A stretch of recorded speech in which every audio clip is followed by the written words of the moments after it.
Dans ce contexte d'incertitudes économiques et politiques, on voulait entendre l'analyse du gouverneur de la Banque de France, François Villeroy-de-Galhau. Bonsoir, merci d'être avec nous.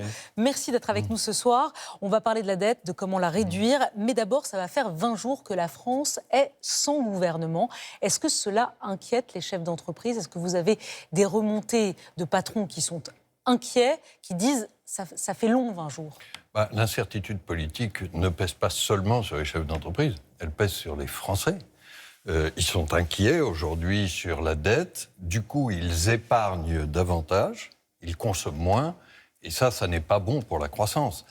Alors ça veut dire quelque chose dans l'autre sens, plus positif, Léa Salamé, c'est que si on s'occupe sérieusement maintenant du problème de la dette et des déficits, et il y a des solutions, ça ne pèsera pas, ça ne pénalisera pas la croissance et l'emploi, comme on le craint souvent, parce que tout ce qui ramène de la confiance augmente la croissance. En tout cas, c'est contre-intuitif par rapport à ce qu'on pensait. C'est-à-dire réduire les déficits, ça va casser la croissance. Vous vous dites oui, non, ça ne le fera pas. Non, parce que l'incertitude, on le voit aujourd'hui, ça se traduit par le fait que les chefs d'entreprise diffèrent leurs investissements et leurs embauches. Ça, vous le voyez.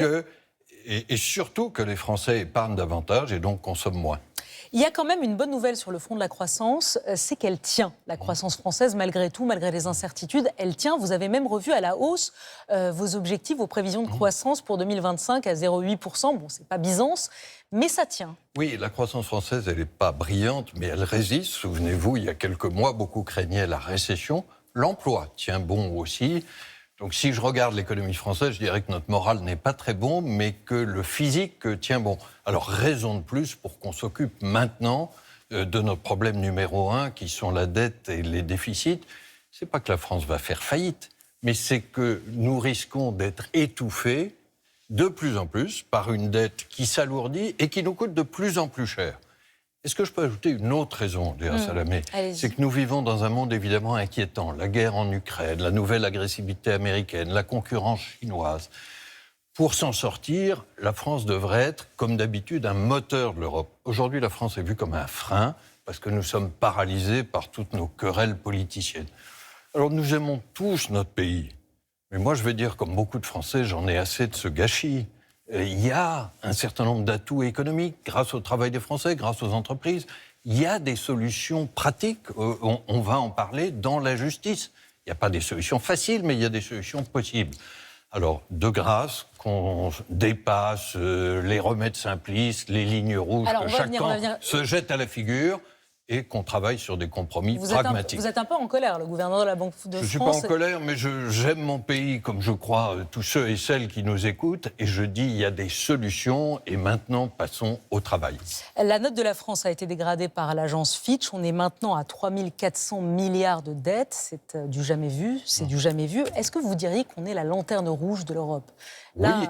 Aujourd'hui, on est le mauvais élève. Aujourd'hui, alors la France a beaucoup d'autres atouts économiques, a une population plus jeune qu'ailleurs, a des grandes entreprises, a de la tech, etc. Mais en matière de dette et de signature de crédit, c'est-à-dire le taux auquel nous empruntons, nous étions assez proches de l'Allemagne.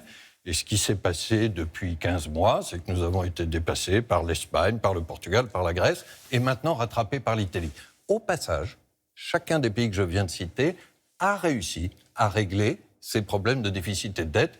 Donc il faut regarder ce que font nos voisins. Il n'y a pas de fatalité, c'est ce que vous dites. Il n'y a pas de fatalité. Vous lui mettez quelle note à la France, à la dette française sur 20? Ça n'est pas à moi de noter. Je dis simplement que quand on regarde les solutions, je crois d'abord qu'il faut regarder les dépenses, pas du tout pour des raisons politiques ou idéologiques, mais pour des raisons pratiques.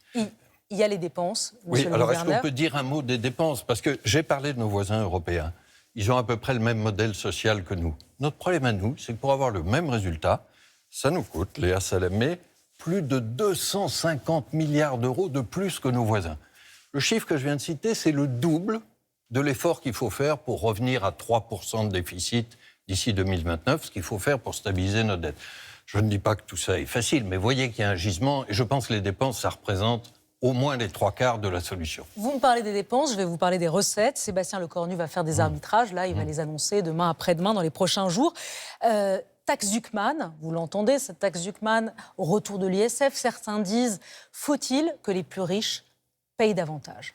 Alors, ce n'est pas à la Banque de France de faire les choix fiscaux, mais je crois qu'il peut y avoir besoin de mesures ciblées, exceptionnelles sur les impôts, en complément de ce que j'ai dit sur les dépenses. Donc jusqu'à un quart, parce qu'encore une fois, notre problème pratique, c'est les dépenses beaucoup plus élevées que nos voisins.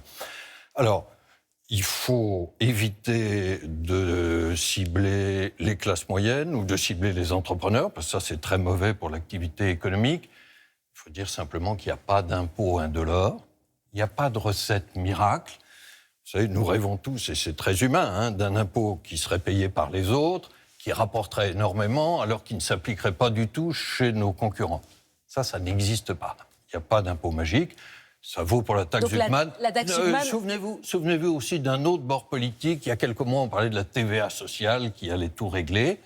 Mais il y a des solutions qui peuvent contribuer à la justice, et je crois effectivement qu'il faut des mesures de justice fiscale. Dernière question, la Banque Centrale Européenne nous a conseillé, la semaine dernière, on a fait un sujet dans le 20h sur ça, de garder du cash à la maison, de garder entre 70 et 120 euros de liquide chez soi.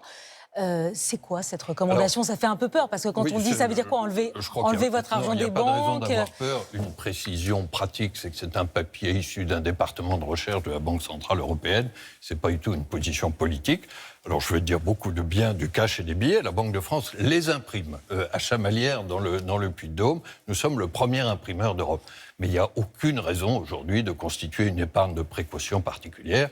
Notre monnaie, qui est l'euro, est évidemment très solide. Nous avons ramené l'inflation à 2%, et l'euro est soutenu par 80% des Européens. Là, vous voyez, dans le combat pour redresser les déficits, il y a un point d'appui solide, c'est l'euro. Pas besoin donc de garder du cash à la maison, on l'a compris. Merci François Villeroy de Galhau d'avoir été avec nous ce soir en direct pour nous parler de la dette dans ce grand format consacré à la dette française.